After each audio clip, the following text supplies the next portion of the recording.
Tipid tip number 7 para sa mga immigrants na bago pa lang dito, mga nurses at iba pang mga professionals. Matuto kayong mag-DIY. Kung magdi-DIY kayo, makakatipid kayo sa maraming bagay. For example, gusto mo ng Korean fried chicken, imbes na bumili ka sa labas, lutuin nyo na lang sa bahay, pag-aralan nyo, YouTube nyo. For example, gusto mo ng birthday cake na customize, pag-aralan mo at gawin mo sa bahay. Alam mo, yung anak ko, yun ang business niya ngayon. Meron siyang cake business dahil natutunan niyang mag-DIY ng mga cakes at ngayon ang dami na niyang customer. So, yun yung mga racket niya ngayon dito. So, ano pa, itong hair ko, DIY lang din to, ginawa to ng anak ko. So, magaling din siyang magkulay.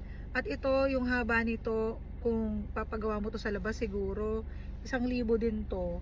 Kasi naka-bleach siya, tapos iba't ibang highlight siya. So,